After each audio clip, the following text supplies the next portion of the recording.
kayak para sahabat dulu dalam perjalanan umroh. Pengen umroh, ternyata udah sampai di perbatasan kota Mekah, nggak boleh masuk, disuruh pulang lagi ke Madinah. Itu kan diceritain dalam surat Al-Fatihah tentang perjalanan umroh yang berakhir dengan malah perjanjian Hudaybiyah. Niatnya pengen umroh, tapi endingnya perjanjian. Yang isi perjanjiannya, poin-poinnya kayaknya ngerugiin umat Islam banget. Tapi kan Allah punya rencana, dan rencana Allah pasti yang terbaik daripada rencana kita. Masalahnya gimana kita bisa ridho, bisa rela kalau kondisi itu terjadi dalam hidup kita. Kita sih yakin, ini adalah qadarullah, keinginan Allah. Tapi bikin kita yakin itu jadi berbuah, yakin itu kan kayak pohon ya. Iman itu adalah pohon. Gimana biar pohon ini berbuah? Salah satu buahnya itu adalah sifat ridho, sifat nerima. Sehingga dengan sifat ridho itu akhirnya kita punya kebaikan. Kebaikannya jadi bisa survive, tenang hadapi masalah, sabar dan seterusnya. Nah, gimana caranya? Setelah kita dapat sesuatu, kita yakin kepada Allah, terus jadi ridho. Nah, ini belajar matematikanya Allah Subhanahu wa Ta'ala. Dan itulah yang terjadi dalam perjanjian Hudaybiyah, terjadi kepada Siti Maryam yang tadi dibacain suratnya. Maryam gak pengen punya anak tanpa suami. Kalaupun harus punya anak, nikah dulu. Tapi Allah punya rencana lain. Rencana manusia punya anak setelah nikah. Lagian Maryam lagi belum siap menikah nih. Belum ada cowok yang pantas buat Maryam. Justru karena itulah Allah beri dia anak tanpa laki-laki, tanpa suami. Kenapa? Gak ada suami yang pantas buat Maryam. Mungkin satu-satunya lelaki yang pantas buat Maryam cuma Nabi Muhammad. Tapi kan beda zaman. Masa Maryam harus nunggu Nabi Muhammad 300 tahun lagi kan ya? Nah, ternyata karena nggak ada yang pantas buat dia, akhirnya dia punya anak tanpa harus melalui seorang suami. Mungkin kita terlalu soleh sehingga nggak ada yang pantas buat kita. Pantasnya cuma bidadari, ya udah di akhirat nikahnya. Husnuzannya mah ya. Mungkin di atas nih nggak ada yang pantas jadi imamnya, soalnya terlalu solehah. Jadi imam juga kayak ragu gitu. Aduh, ngimamin dia, hafalannya udah luar biasa, bacaannya lebih bagus, guru tahsin lagi tuh.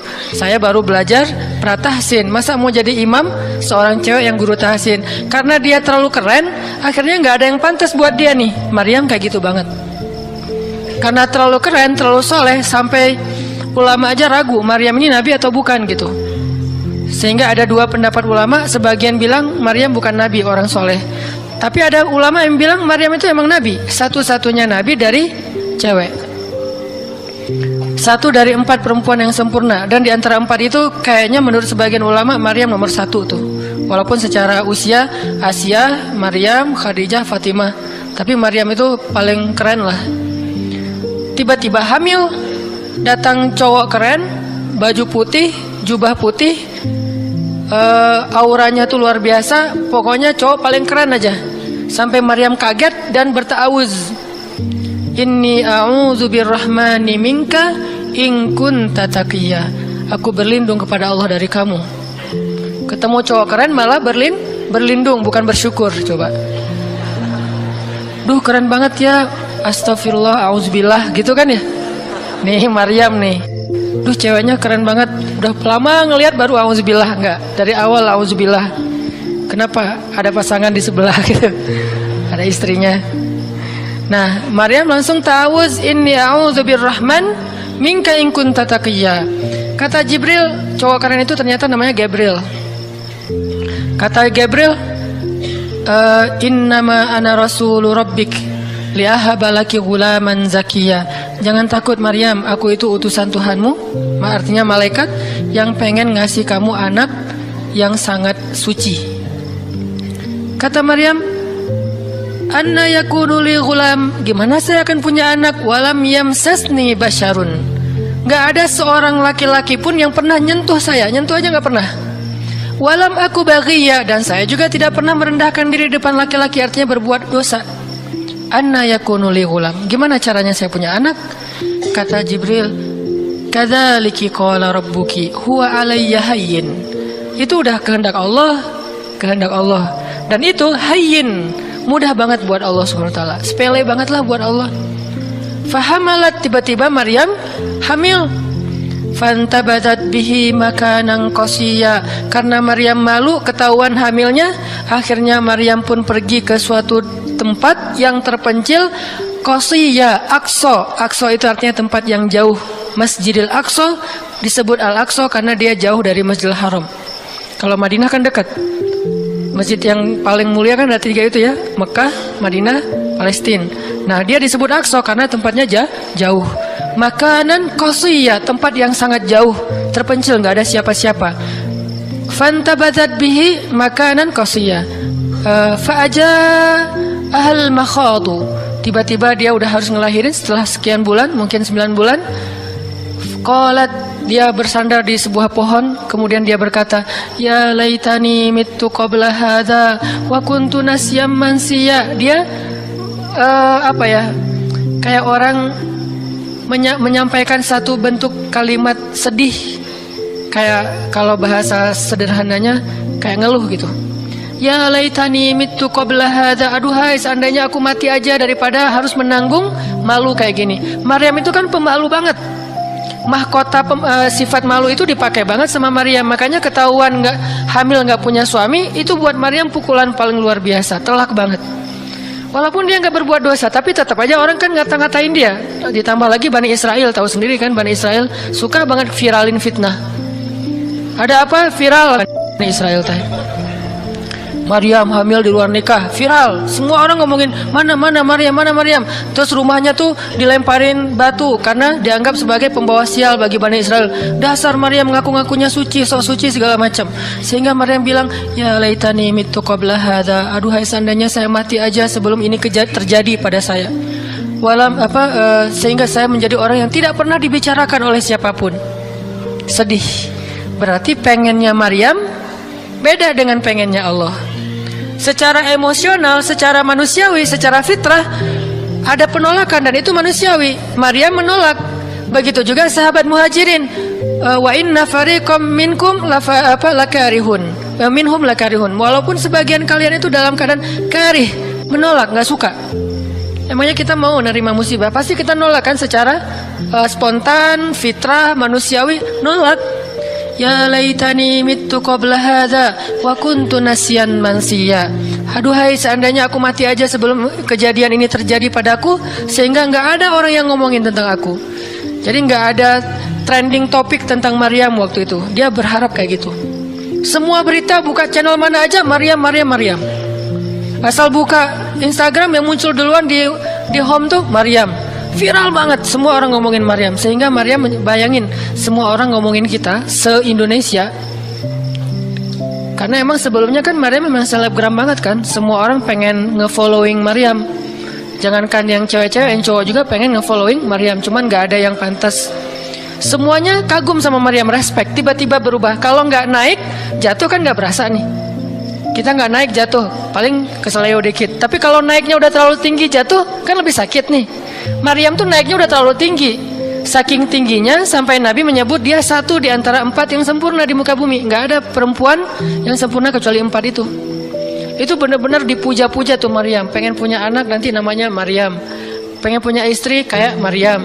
Pengen punya ibu kayak Maryam. Pokoknya Maryam itu idola banget tuh di zaman tersebut. Bani Israel kalau suka lebaynya luar biasa, kalau benci, wah noraknya juga luar biasa. Itu Bani Israel. Berlebihan gitu. Kalau suka habis-habisan sampai dijadikan Tuhan kan dulu mereka pernah mengangkat seorang laki-laki yang soleh jadi Tuhan, namanya Uzair. Uzair. Disebut sebagai anak Tuhan. Kemudian juga Isa juga gitu. Bani Israel tuh luar biasa kalau suka. Kalau benci, wah habis-habisan juga tuh dijelek-jelekin. Kayak mereka ngejelek-jelekin Musa, Harun. Kalau Harun nggak terlalu sih, Musa.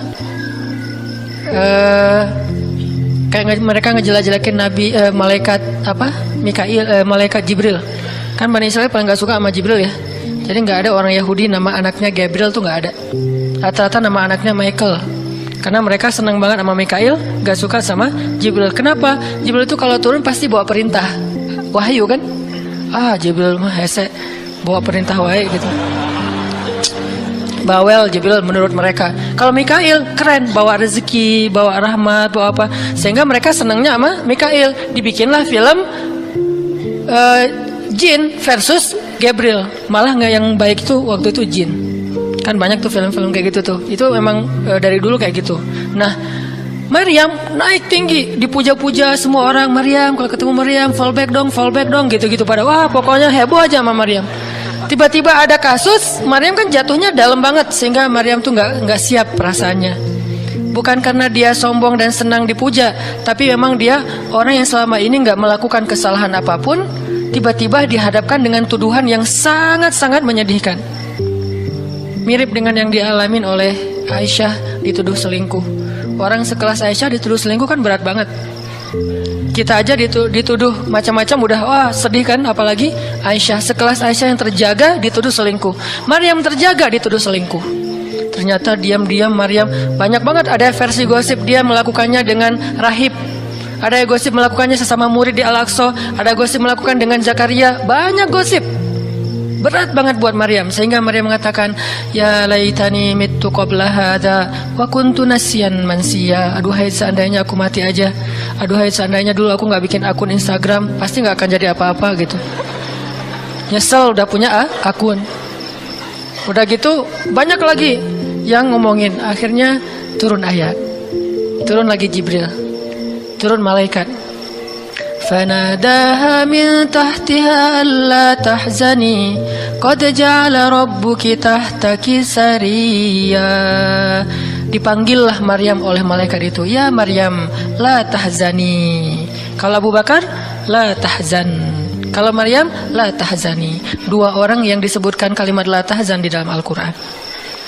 La tahzan, innallaha ma'ana. Siapa? Abu Bakar.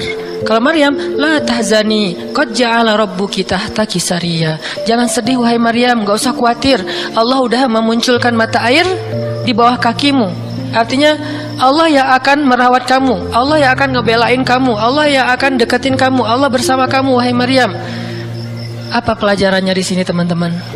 Ketika Allah menggunakan logikanya yang kita tidak bayangkan, yang awalnya kita tolak, itu artinya Allah sedang memberikan kita kesempatan, hanya akan ditolong oleh Allah saja, tidak oleh makhluk.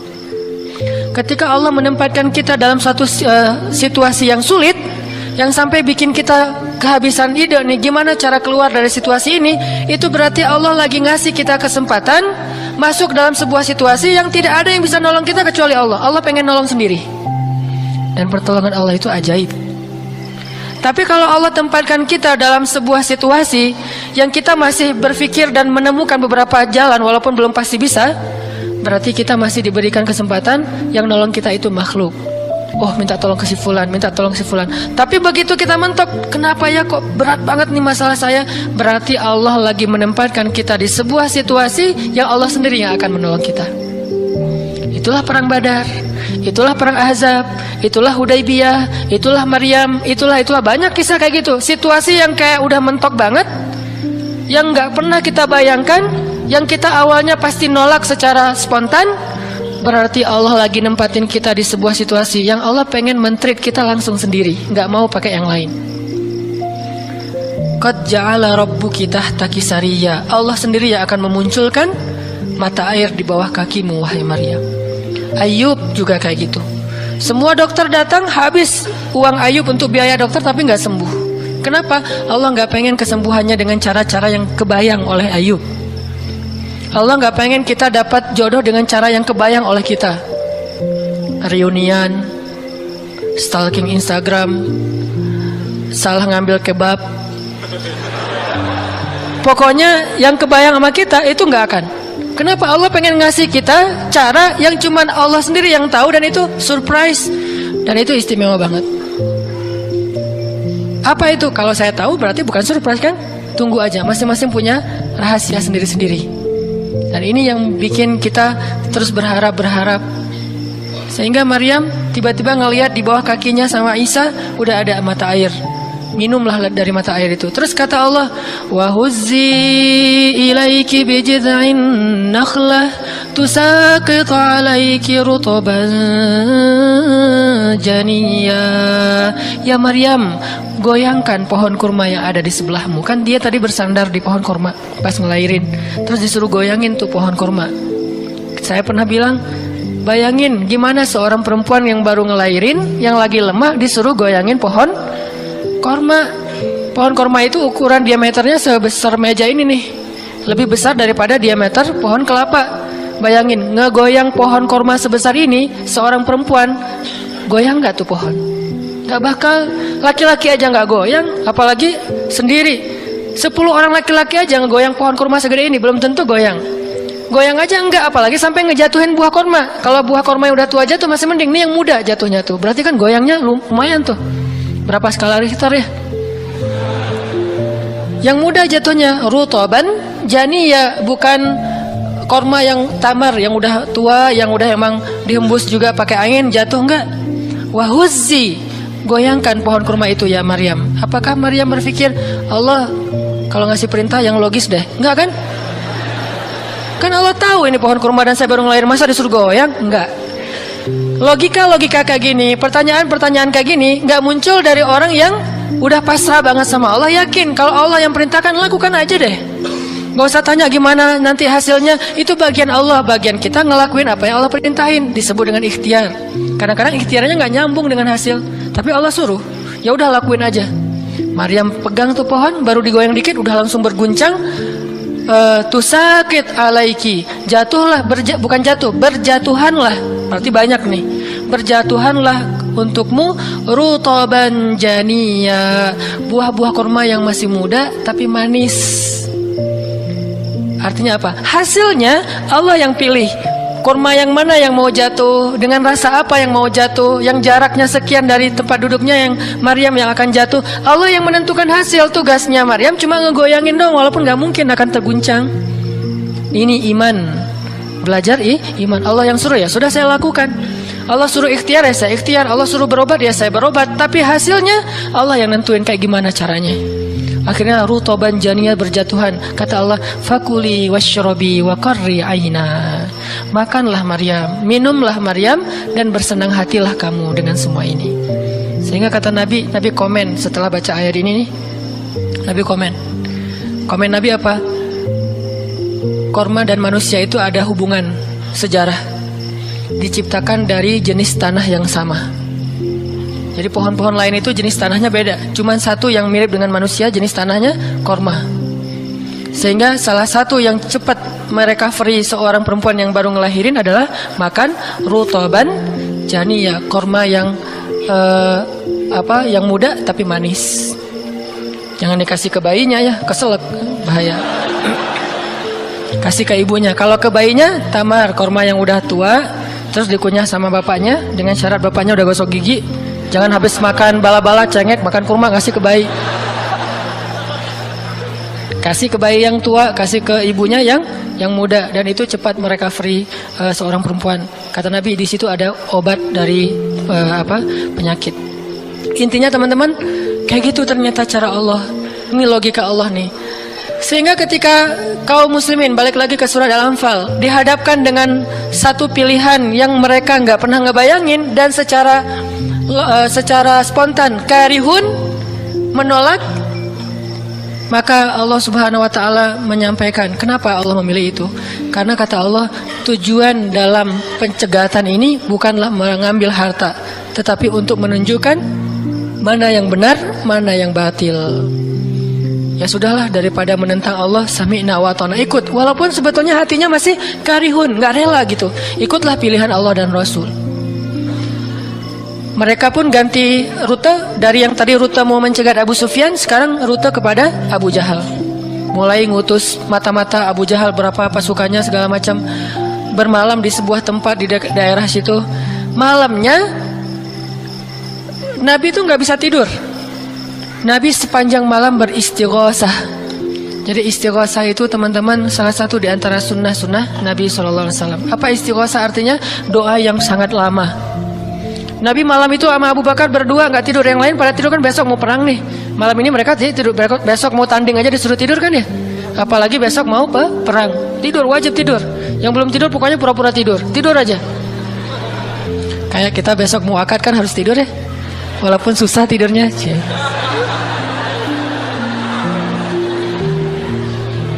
Pokoknya kalau mau akad nggak bisa tidur teman-teman. Ngapain? Ngafal aja. Saya terima kok.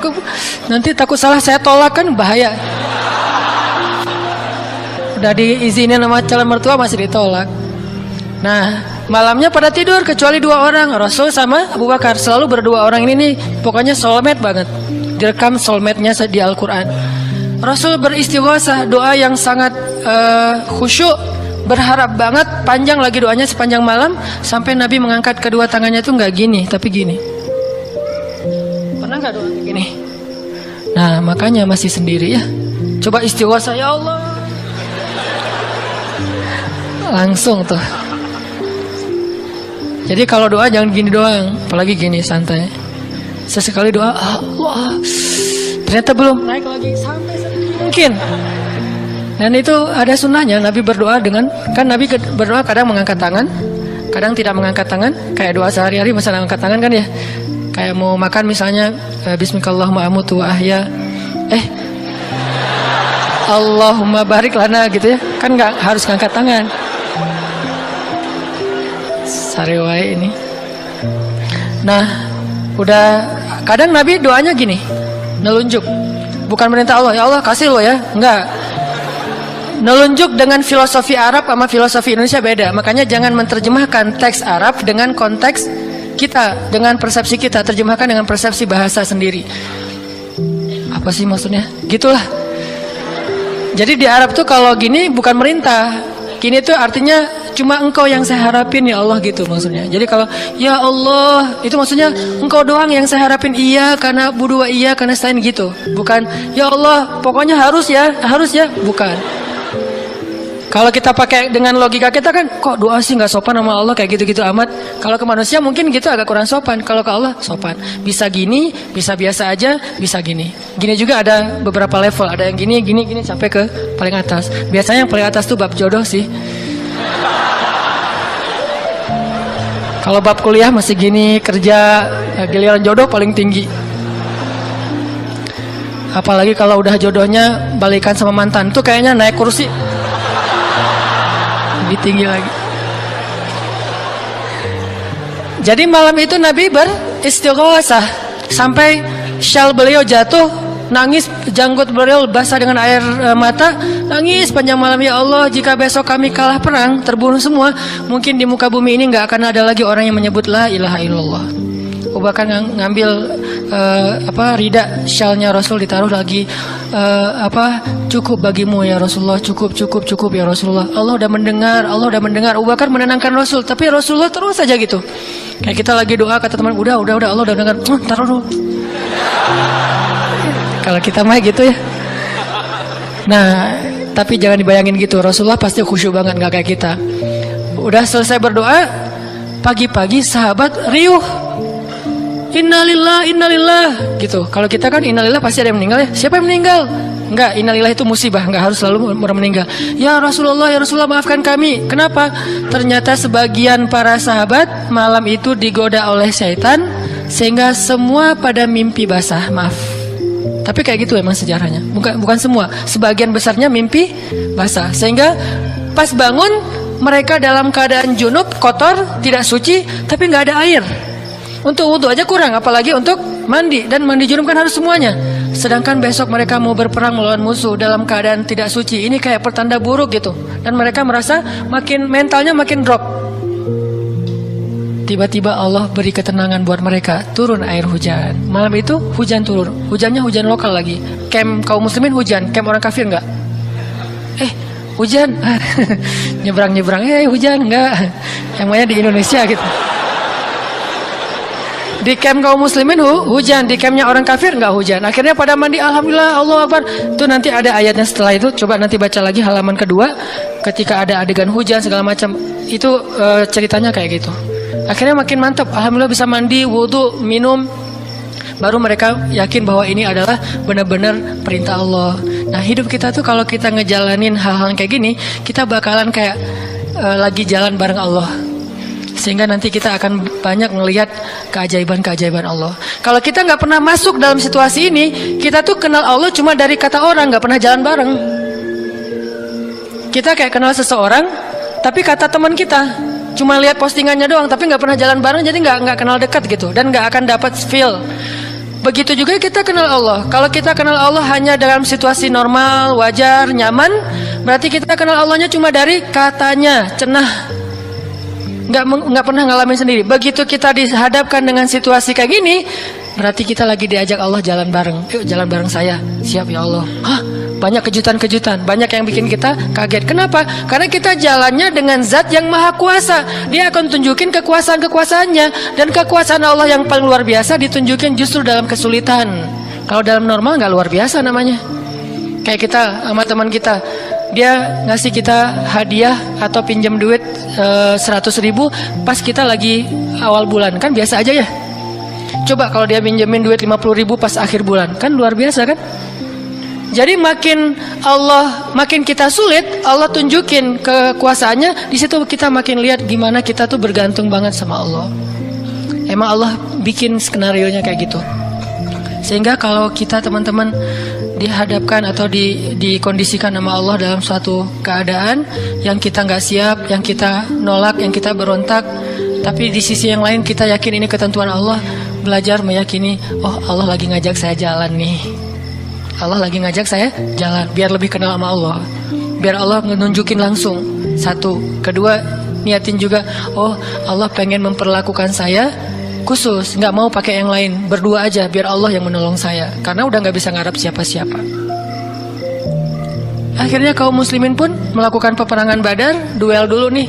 Jadi ada kayak tarung dulu, 3 orang dari kaum muslimin, 3 orang dari orang kafir.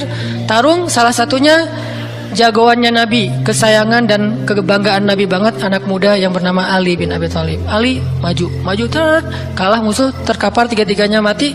Kaum muslimin bertakbir, ahadun ahad. Yel-yel yang dipakai oleh Bilal dulu di Mekah, dipakai oleh kaum muslimin. Menanglah perang Badar. Dan dalam peperangan itu Allah tunjukkan yang luar biasa, kaum muslimin ditolong oleh makhluk yang turun dari langit berbondong-bondong, terbang menyambar dengan pakai ikat kepala berwarna hijau. Malaikat. Jadi ada khusus malaikat yang tugasnya sebagai malaikat militer. Ini malaikat angkatan udara nih. Malaikat militer. Kalau yang tadi kan di Maryam angkatan darat. Jadi ngasih korma segala macam. Ini angkatan udara. Nyambar dari atas, bayangin. Kaum muslimin lagi perang, tiba-tiba serangan udara, kan luar biasa tuh. Dan ini pertolongannya munculnya kenapa? Karena kaum muslimin memilih pilihan Allah, menggunakan logika Allah. Di logika itu, di jalan itu, di kondisi itu, Allah bakalan nunjukin banyak keajaiban. Kalau kita pengen lihat keajaiban, belajarlah untuk bersabar kalau kita tiba-tiba berada dalam kondisi kayak gitu. Kalau enggak, kita enggak akan pernah ngelihat keajaiban dan kebesaran Allah. Tiba-tiba datang malaikat nyamber, terus pergi lagi, nyamber lagi. Itu berbondong-bondong tuh, ribuan malaikat. Ngapain sih kok banyak banget ribuan malaikat? Sebetulnya satu malaikat juga ngehembus kan habis tuh orang kafir ya.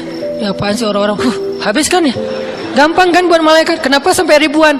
Kata Allah, alasannya bukan untuk ngancurin orang kafir, alasannya untuk meneguhkan orang beriman. Jadi Allah kirim banyak, tujuannya untuk meneguhkan orang beriman, sehingga bertambahlah keyakinan mereka kepada Allah Subhanahu wa taala. Kita aja yang memang tidak diberikan kesempatan bisa ngelihat malaikat, tapi malaikat tuh nolongin kita. Terutama nolongin teman-teman yang masih fisabilillah. Itu Allah, malaikat dekat banget sama mereka. Saya udah nggak tega nyebutnya. Udah lama kan saya nggak menggunakan kata itu ya. Nggak tega juga lama-lama. Teman-teman yang masih sendiri, yang masih dalam penantian, malaikat itu kalian nggak sendiri. Ada malaikat di sebelah. Malaikat juga kasihan sama kita. Kita aja yang nggak ngelihat. Ada malaikat. Kenapa di sini? Saya khusus ditugaskan nemenin orang-orang kayak kamu dan teman-teman kamu. Oh ya, malaikat yang khusus nemenin yang berstatus J tadi. Ada hadisnya Ustadz? Nggak ada sih. Tapi yakinlah bahwa malaikat itu diutus untuk menolong orang-orang yang sabar. Status sabar kan bisa status masalah tadi, bisa masalah rezeki, bisa masalah sakit. Pokoknya ada malaikat aja yang nolongin mereka, ngedoain mereka, berselawat untuk mereka, memberikan naungan rahmat untuk mereka. Pokoknya banyak tuh. Apalagi para sahabat yang tadi mau memilih pilihan Allah walaupun awalnya nolak, karihun. Karena udah milih pilihan Allah, Allah berikan pertolongan yang luar biasa. Mungkin kalau tadi mereka maksain pilihan sendiri, bisa jadi dua-duanya nggak dapat. Abu Jahal nggak dapat, Abu Sufyan nggak dapat apa-apa. Untungnya mereka bersabar memilih pilihan Allah. Itulah hidup. Makanya teman-teman, kalau pas kita dapat satu musibah atau satu masalah, satu ujian, kehilangan sesuatu, itu berarti kita dikasih kesempatan untuk ngedapetin sesuatu yang lebih baik. Gimana caranya? Berhusnuzon kepada Allah. Karena kata Allah, ana inda dhanni abdi bi, aku tergantung prasangka hambaku kepadaku. Berarti kalau kita misalnya lagi dapat masalah, terus kita berhusnuzon, oh Allah pengen ngasih yang lebih baik, itu Allah berarti kayak gitu. Kan kesempatan kan? Kenapa kita malah gunain kesempatan itu untuk bersuuzon? Kenalah kita dengan apa yang kita persangkakan. Aku tergantung prasangka hambaku kepadaku. Pas ada musibah, kehilangan sesuatu, oh mungkin memang Allah pengen ngasih saya yang lebih baik dari ini. Ini kan udah lama saya pakai, ini udah 2 tahun 3 tahun, pengen diganti sama Allah. Itu gitu banget Allah tuh sama kita. Terus kenapa kita gak mau berprasangka baik kalau kayak gitu? Masalah yakin. Kalau kita malah pas dikasih musibah, kehilangan sesuatu, bilang apa lagi maunya Allah, kayaknya Allah gak senang dengan saya taubat nih, maka Allah juga akan memperlakukan kita kayak kita prasangkain. Makanya kalau kita dapat musibah, ujian, itu berarti kita dikasih kesempatan untuk memikirkan sesuatu yang baik yang akan Allah kabulkan. Kalau nggak dikasih itu, berarti kita nggak dikasih kesempatan memikirkan yang lebih baik. Begitu dikasih, oh saya harus mikirin yang lebih baik nih. Kayak gitu aja terus. Apapun musibahnya. Termasuk yang tadi, gagal dalam hubungan, diputusin atau ditolak, kita mikirin, oh berarti Allah mau ngasih yang lebih baik dari dia. Ternyata tetap ujung-ujungnya dia juga. Kok bisa? Oh berarti dia diperbaiki sama Allah, dibuat lebih baik, dibuat lebih soleh, lebih pantas, baru bareng dengan kita. Coba kalau nggak dibuat lebih soleh udah langsung jadian, kan bisa bahaya juga buat kita. Stres juga kan mikirnya ya. Makanya Nabi mengatakan, sebaik-baik perhiasan adalah istri yang soleha. Itu benar-benar menyenangkan hati. Kebahagiaan bagi laki-laki itu adalah memiliki seorang istri yang soleha. Istri yang soleha itu bukan cuman istri yang hafal Qur'annya banyak, yang hafal hadisnya bukan wawasan. Istri yang soleha itu istri yang akhlaknya baik, yang kalau kita ngelihat dia langsung bahagia. Jadi pulang ke rumah itu gak pernah nyetel TV.